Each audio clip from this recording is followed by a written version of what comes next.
تبلیغ کی محنت اور ڈاکو کی توبہ۔ سچا واقعہ۔ تبلیغ کی محنت اور ڈاکو کی توبہ۔ ایک دوست نے بتایا کہ میں لاہور کی ایک مسجد میں نماز کے لیے گیا۔ وہاں جماعت آئی ہوئی تھی۔ نماز کے بعد انہوں نے تعلیم کروائی۔ تعلیم کے بعد میں نے سب ساتھیوں سے ملاقات کی۔ ایک بھائی کے چہرے پر زخم کا نشان تھا۔ بہت اصرار کے بعد انہوں نے بتایا کہ میں گوجرانوالہ کا ڈاکو تھا۔ مقابلے کے دوران چاقو لگا تھا۔ کس طرح ان کا اندھیروں سے اجالوں کی طرف سفر کا آغاز ہوا۔ انہوں نے بتایا کہ میں ڈاکے مارتا تھا اور جگہ جگہ ٹیکس لیتا تھا۔ وہاں ایک داڑھی والا آدمی تھا جس نے مجھے دعوت اللہ دیا اور چائے بھی پلاتا تھا اور بسکٹ بھی کھلاتا تھا۔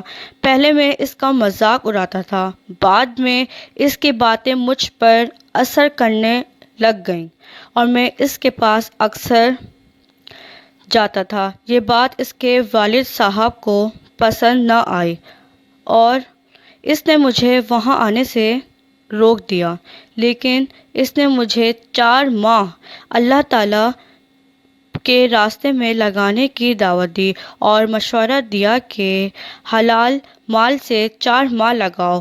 میرے پاس 80 روپے ڈاکو بننے سے پہلے مزدوری کے پڑے تھے۔ وہ روپے اور کچھ سامان لے کر میں اپنی ماں سے اجازت مانگی تو وہ رونے لگ گئیں۔ میں نے کہا، جب 2 سال کے لیے جیل جاتا تھا تو اس وقت تو تم نہیں روتی تھیں، اب کیوں رو رہی ہو؟ اجازت کے بعد میں گوجرانوالہ مرکز پہنچ گیا۔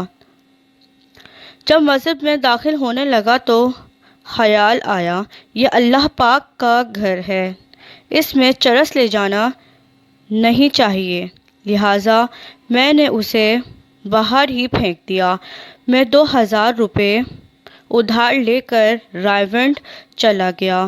پہلی تشکیل میں ہی مجھے چرس کی طلب ہوئی۔ میں نے امیر صاحب کو ساری بات بتائی اور واپس جانے کی اجازت چاہی، لیکن امیر صاحب نے مجھے بولا، بیٹا گرمی ہے، غسل کر لو۔ امیر صاحب نے ساری جماعت سے کہا کہ بھائی کے لیے دعا کرو۔ ایک ساتھی کو 24 گھنٹے ذکر کے لیے بٹھا دیا۔ میں تقریباً ہر گھنٹے بعد نہاتا۔ کچھ دن کے بعد اللہ تعالیٰ نے مجھے صحت عطا کر دی۔ 2 ماہ کے بعد رائیگڑھ مرکز میں میری خدمت گئی۔ میں جھاڑو دے رہا تھا کہ ایک بھائی آیا۔ اس نے مجھے کہا، تم نے داڑھی نہیں رکھی؟ داڑھی کیوں نہیں رکھی؟ میں نے اس کو نامناسب باتیں کہیں، جس پر اس بھائی کو غصہ آیا کہ تم نے داڑھی کی توہین کی ہے۔ اس نے مجھے مارا۔ اس پر میں نے بھی اسے مارا۔ لوگوں نے ہمیں چھڑا دیا۔ میں ایک ستون کے ساتھ سو گیا اور دوسرے ستون کے ساتھ وہ بھی سو گیا۔ میں نے خواب میں دیکھا کہ میں ایک میدان میں چل رہا ہوں۔ چلتے چلتے اندھیرا بڑھتا چلا گیا، یہاں تک کہ میرا ہاتھ نظر نہیں آتا تھا۔ اچانک ایک روشنی سی نمودار ہوئی۔ ادھر دیکھتا ہوں کہ ایک موتی کا محل اور اس میں حسین و جمیل لڑکی نظر آتی ہے، اتنی خوبصورت کہ زندگی بھر نہ دیکھی۔ اٹھ کر میں نے ساتھ والے کو بتایا۔ ہم دونوں مولانا جمشید صاحب کے پاس چلے گئے۔ انہوں نے بتایا کہ غلط راستے سے صحیح راستے پر آنے کا انعام اللہ پاک نے دکھایا ہے۔ اس کے بعد میں نے داڑھی رکھ لی۔ 4 ماہ لگا کر واپس آیا تو میرے ڈاکو ساتھی خود ہی دور ہو گئے اور ماں مجھ سے کہنے لگی، تم نے یہ کیا کیا؟ میں نے مزدوری شروع کر دی، لیکن میری ماں کہتی رہی، اس سے کیا ہوتا ہے؟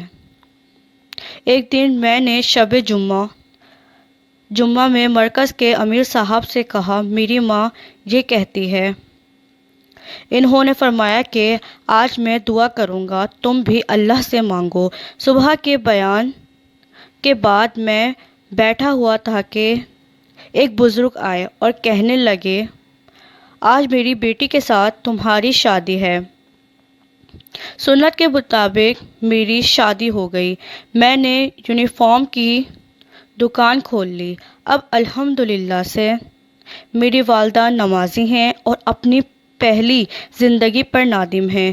میرے لیے اور اپنے لیے روزانہ توبہ کرتی ہیں۔ ہمارا گھرانہ دیندار ہے۔ میرا ایک بیٹا بھی ہے اور میری دکان پر آج 12 ملازم کام کرتے ہیں۔ سبحان اللہ۔ الحمدللہ یہ سب دعوت اللہ کی برکت سے ہوا۔ اللہ پاک ساری امت کو اپنا مقصد دعوت اللہ سنانے کی بنانے کی توفیق مرحمت فرمائے۔ آمین ثم آمین۔ ایسے ہی اچھے سچے واقعات سننے کے لیے میرا چینل لازمی سبسکرائب کریں، لائک کریں، شیئر کریں، بیل آئیکن کو لازمی پریس کریں۔ شکریہ۔ اللہ حافظ۔